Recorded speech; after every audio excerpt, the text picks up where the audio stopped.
नमस्कार, आप देख रहे हैं आज तक। मैं हूं गौरव सावंत और इस खास पेशकश में हम बात करेंगे प्रधानमंत्री नरेंद्र मोदी के अमेरिका दौरे की, अमेरिका के साथ दोस्ती की और इस दौरे से जो नया दौर है दोस्ती का उसकी।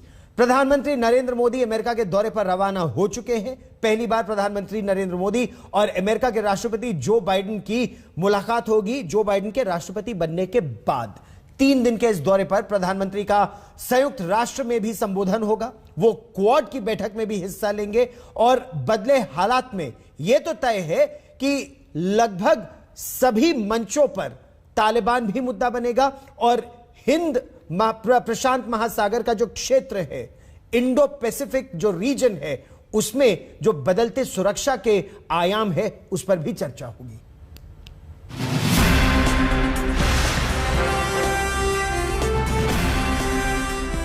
दोस्त के बुलावे पर प्रधानमंत्री अमेरिका के दौरे पर रवाना हो गए। 2 साल बाद पीएम मोदी का ये अमेरिका दौरा है। अब अमेरिका में नए राष्ट्रपति हैं। पहली बार प्रधानमंत्री मोदी और अमेरिका के राष्ट्रपति जो बाइडेन आमने सामने होंगे।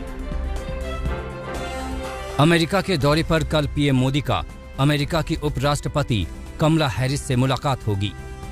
अगले दिन यानी 24 सितंबर को अमेरिका के साथ द्विपक्षीय वार्ता में राष्ट्रपति बाइडेन से मुलाकात होगी। इसी दिन क्वाड की बैठक है। 25 सितंबर को प्रधानमंत्री यूएन महासभा को संबोधित करेंगे। पीएम के अमेरिका दौरे पर दोनों देशों की दोस्ती और परवान चढ़ेगी।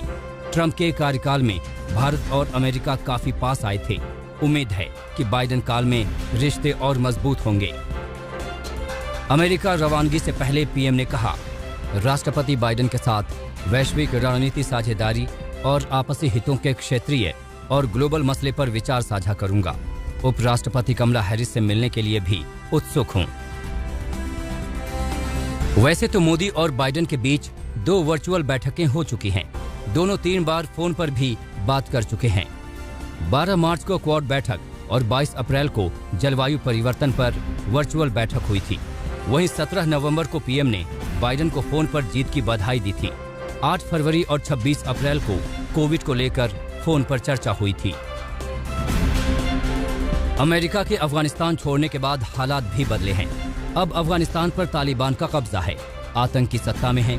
पाकिस्तान के नापाक साजिश के बाद खतरा और बढ़ा है। पीएम जब बाइडेन से मिलेंगे तो चर्चा इन मसलों पर भी होगी। हाल में हुए एससीओ समिट में प्रधानमंत्री ने इस पर खुलकर अपनी बात रखी थी। एससीओ की 20वीं वर्षगांठ इस संस्था के भविष्य के बारे में सोचने के लिए भी उपयुक्त अवसर है। मेरा मानना है कि इस क्षेत्र में सबसे बड़ी चुनौतियां शांति, सुरक्षा और ट्रस्ट डेफिसिट से संबंधित है और इन समस्याओं का मूल कारण बढ़ता हुआ रेडिकलाइजेशन है। अफगानिस्तान में हाल के घटनाक्रम ने इस चुनौती को और स्पष्ट कर दिया है। मानना है शंघाई सहयोग संगठन की बैठक में पीएम दिल्ली से सुना रहे थे और ताजिकिस्तान में बैठे इमरान सुन रहे थे। अब मंच संयुक्त राष्ट्र और क्वाड के होंगे, जहां दुनिया के तमाम नेता होंगे। जाहिर है यहां भी आतंक की बात होगी, तालिबान पर बात होगी, आतंक की साजिश रचने वाले पाकिस्तान की बात होगी। पाकिस्तान के तालिबान राग के कारण ही अमेरिका में होने वाली सार्क देशों के विदेश मंत्रियों की बैठक रद्द करनी पड़ी। ये बैठक 25 सितंबर को होने वाली थी। आज तक ब्यूरो।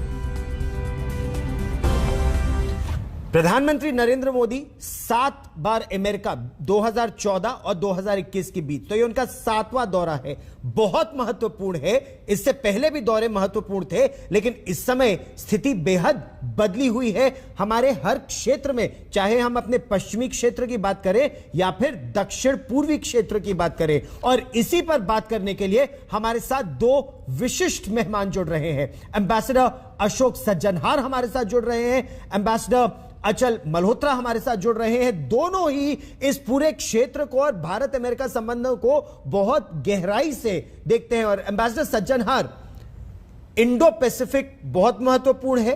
अफगानिस्तान में जो हो रहा है पाकिस्तान के साथ जो हो रहा है, दोनों ही महत्वपूर्ण है। इस यात्रा को आप किस तरह देखेंगे? राष्ट्रपति बनने के बाद जो बाइडेन के साथ पहली मुलाकात, पहला बायलैटरल, क्वाड और यूएन को एड्रेस करना। एम्बेसडर सज्जनहार जी, गौरव, दो तीन चीजें तो इसमें बहुत ही महत्वपूर्ण हैं जो एकदम सामने आती हैं। एक तो जैसे आपने बिल्कुल ठीक बताया, जो पहली बार उनकी आमने सामने मुलाकात होगी राष्ट्रपति बनने के बाद जो बाइडेन के साथ।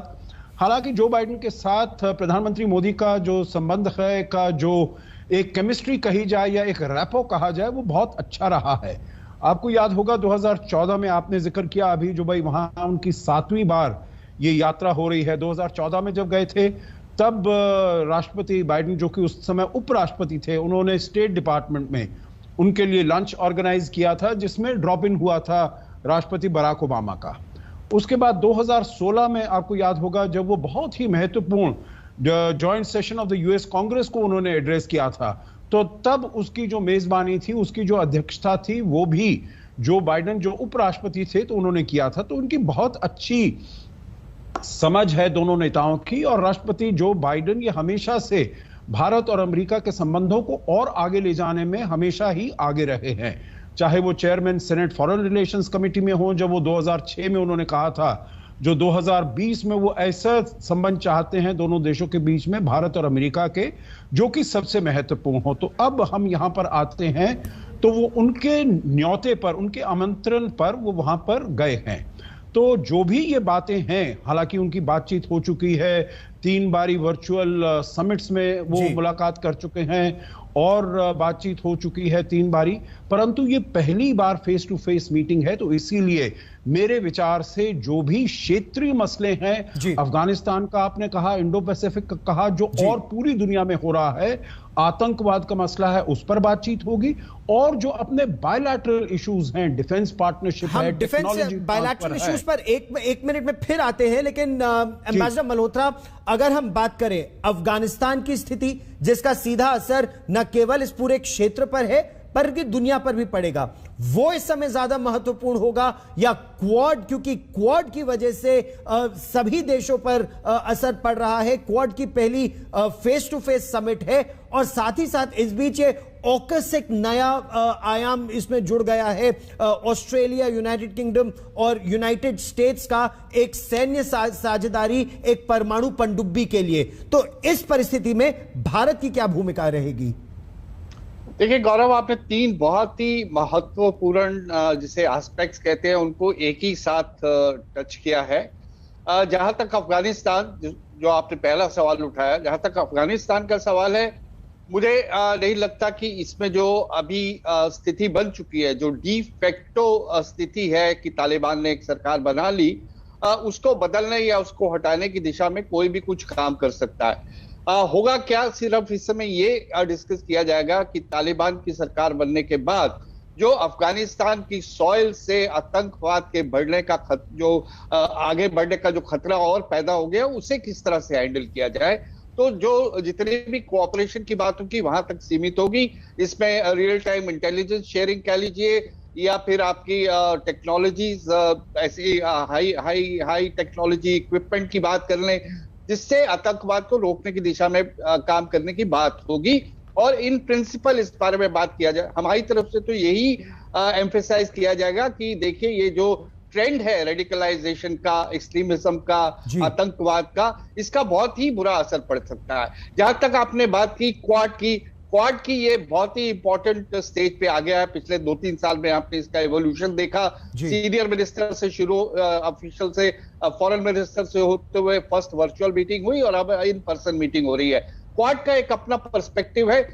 इसे प्रोजेक्ट ऐसे किया जा रहा है कि ये एंटी चाइना ग्रुपिंग है, लेकिन ग्रुपिंग का अपना खुद ये कहना है कि हम सिक्योरिटी अलायंस नहीं है और हमारा एजेंडा सिर्फ हमारा एक विजन है वो इंडो पैसिफिक को लेके, free, fair, open and inclusive Indo Pacific. और बहुत से दूसरे मुद्दे भी उन्होंने अभी इसमें जोड़ दिए हैं, जिसमें वैक्सीनेशन प्रोडक्शन की बात हो रही है और हाईटेक न्यू इमर्जिंग टेक्नोलॉजीज की बात है, एजुकेशन की बात है, जिससे पूरे इंडो पैसिफिक क्षेत्र को फायदा होने वाला है। आपने बात करी AUKUS की, तो AUKUS के बारे में जैसे अभी विदेश सचिव ने हाल में क्लैरिफाई किया कि AUKUS एक अलग चीज है और क्वाड जो है वो अलग चीज है। AUKUS एक ट्राइलेटरल सिक्योरिटी अलायंस है, एक नया अलायंस है, और ये इसकी जो भी प्रभाव है ये आपस में इन तीनों लोगों में ही सीमित रहने वाला है। इसका पूरी दुनिया लेकिन अगर एक बार ऑस्ट्रेलिया, यूनाइटेड किंगडम यानी ब्रिटेन और यूएस यानी यूनाइटेड स्टेट्स, ये तीन देश एक साथ आ जाते हैं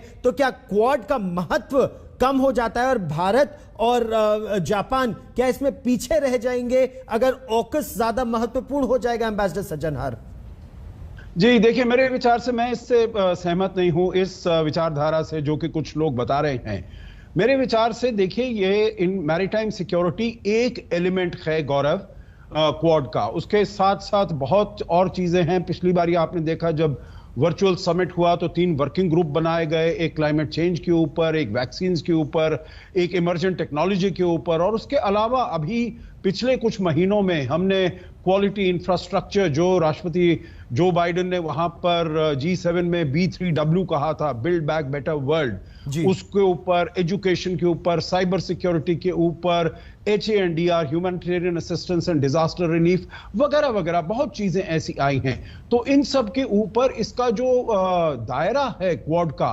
बहुत बड़ा है, परंतु उसके साथ साथ मैरीटाइम सिक्योरिटी भी एक अहम उसमें पर्सपेक्टिव है। और उसके साथ साथ ठीक है, अगर हम क्वाड के साथ मालाबार एक्सरसाइजेस को गौरव नहीं भी जोड़ते हैं, परंतु फिर भी इसको हम नहीं नकार सकते। जो 4 देश क्वाड में हैं वही 4 देश मालाबार एक्सरसाइज करते हैं, और जो वहां से देखिए ये एयरक्राफ्ट कैरियर्स की पेट्रोलिंग होती है, चाहे अमेरिका हो या और देश हो, और केवल क्वाड के देश नहीं हैं, वहां पर यूके के भी देश हैं, यूके हो गया, जर्मनी हो गया, कई देश आ रहे हैं। अच्छा, इसमें एक राग और जो पाकिस्तान, एम्बेसडर मल्होत्रा अलग अपना अलापने का प्रयास कर रहा है कि सार्क की विदेश मंत्रियों की बैठक रद्द हो गई क्योंकि पाकिस्तान चाहता था या तो तालिबान आए या फिर अशरफ गनी सरकार के विदेश मंत्री न आए।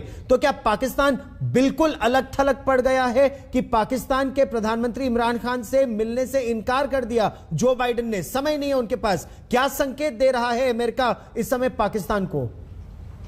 देखिए, जहां तक पाकिस्तान का सवाल है, पाकिस्तान ने अपने आप को पूरी तरह से एक्सपोज कर दिया है। उसने अब खुल के कहना शुरू कर दिया है कि ना सिर्फ उसने तालिबान को मदद करी अफगानिस्तान में सरकार बनाने में, बल्कि वो उसके बिहाफ पे मार्केटिंग भी कर रहा है, उसके बिहाफ पे कैंपेनिंग भी कर रहा है, और उसका नैरेटिव क्लियर है। लेकिन ब्लिंकन की स्टेटमेंट आपको याद होगी, उसने खुले शब्दों में पाकिस्तान की निंदा करी है, भर्त्सना करी है, और उसने ये कहा कि इनकी डुप्लिसिटी जो है वो सामने आ गई है।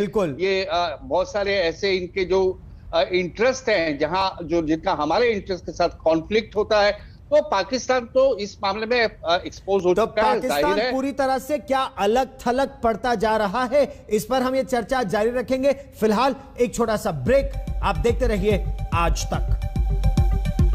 पाकिस्तान के तालिबानी राग के कारण सार्क देशों की विदेश मंत्रियों की बैठक रद्द हो गई है। यह बैठक 25 सितंबर को न्यूयॉर्क में होने वाली थी।